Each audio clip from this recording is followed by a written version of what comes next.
Hey everyone, welcome to Mr. U's Reviews. Over the past few weeks, I've seen a few films that I've really wanted to talk about, so I thought it would be a great idea to make one video talking about each film. So, here we go. The first film I would like to talk about is Tick, Tick, Boom.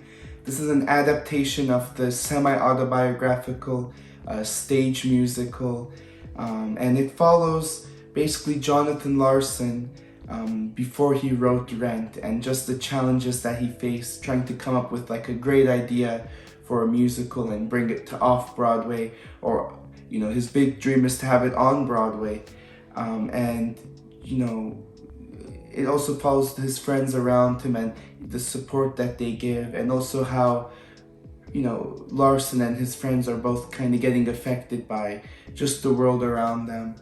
And right off the bat, I gotta say, Andrew Garfield, I think, gives the best performance of his career here. He's had a lot of strong performances over the past few years, but over here he really mirrors Larson, because that's the role he plays, Jonathan Larson, because it's an autobiographical play that's being adapted here. And yeah, he just mirrors the little mannerisms he has if you watch real videos of Larson. And it was just overall strong performance, and he has a great singing voice as well, which is very important for a musical, of course. And even just the other performances are strong here, like Vanessa Hudgens, Joshua Henry, Alexandra Shipp, and many more. They all complement each other, which is great to see in a film. But I also loved just how the musical was brought onto film by Lin-Manuel Miranda, because he's done a little bit in the film industry. He's written songs for a lot of animated films for Disney and many more, and has worked on like film adaptations of his own works from Broadway. But over here, he really proves that he can helm a film, and he brought the musical on screen very well, because if you watch certain things from the musical, you see it's mostly just a few characters on stage. It's more like a monologue. But what Miranda does here is he keeps certain aspects of that, like the monologue, like a character talking on stage. You see that a lot, but it also cuts to what the character is talking about. So you really do see it like a film. It was converted very well.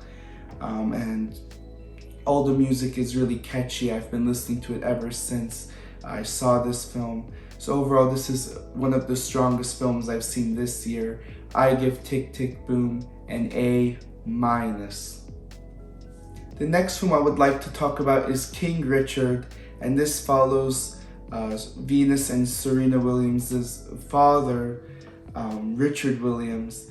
And it was just an interesting film to watch, because we know both Venus Williams and Serena Williams, but we don't know too much about the person kind of on the background who really had a major impact in their success, both of their successes. And Will Smith as Richard Williams, very similar to what I said about Andrew Garfield and Tick, Tick, Boom. Smith over here gives one of the best performances of his career, if not his best. He is exceptional here. He added an accent to his role to sound like Richard Williams, and that doesn't mean necessarily that's why he's so good in the film. It's just the emotion he brings to the role that really made this performance stand out from his career.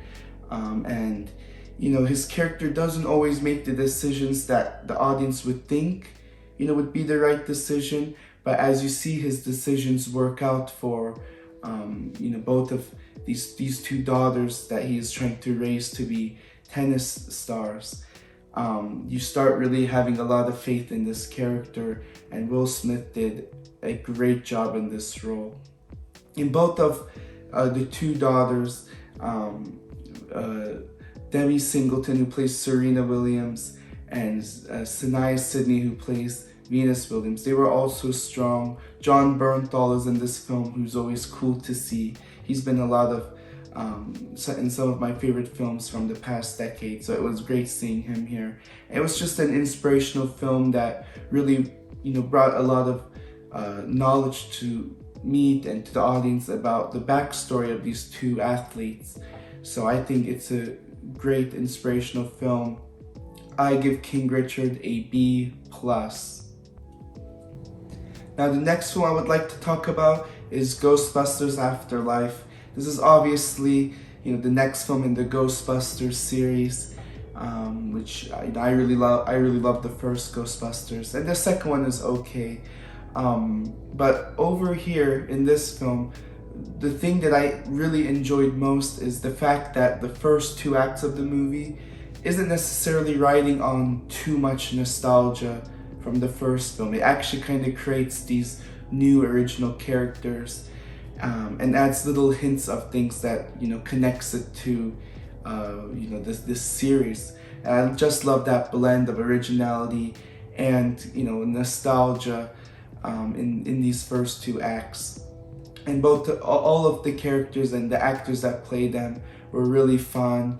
McKenna Grace, who's a rising star the past few years, she was strong in the film. And you have Finn Wolfhard, Carrie Coon, Paul Rudd, who's always just a delight to see in movies. And then you have some actors that I haven't seen in films before, but they were really great, seeing them for the first time. There's actor Logan Kim and Celeste O'Connor that, they really hold their own in this film. And I just enjoyed seeing another blend of things, a blend of these actors that we already know, and then these new actors that they can be really brought to the forefront by this film. Now, the third act of this film is the most mixed thing for me, although it's a lot of fun and it has a lot of fan service, which I do like. It's a little bit too much like certain aspects of the first Ghostbusters. There's not really like an original new threat in this film. It's similar to certain characters that we've seen in past films. So I wish maybe they could have done like a more original threat, but of course they need something to really connect it to the past films. And in the end, this film was just a fun ride. So I give Ghostbusters Afterlife a B. Now the last one I would like to talk about is Come On, Come On, starring Joaquin Phoenix.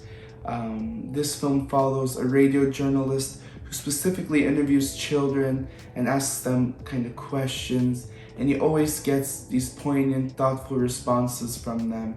And one way or another, he has to take care of his cousin named Jesse, and he decides to take him on a cross-country trip. And you just see, the relationship between the two of them kind of blossom. They learn more about each other. It was just really nice to see that. And if I could choose one word to describe this film, it would be that it's very natural. The way that all of these actors, whether it be Joaquin Phoenix or Woody Norman, who plays Jesse, his cousin, they both deliver their lines just very naturally. They sometimes kind of mumble through their words because they're not trying to speak clearly for an audience to hear them. They're just speaking clearly enough for the person right next to them that they're talking to hear them. So it was just a very natural, real, poignant film. So if that sounds interesting to you, just to watch kind of like a calm film, because I got that vibe from this movie. It's just a very calm, meditative film, seeing these two characters spend time with one another. Then if that interests you, then I recommend this film, and I give Come On, Come On a B+. Thanks for watching. Make sure to like and subscribe, and as always, don't forget your popcorn. Until next time, from Mr. U to you, stay tuned.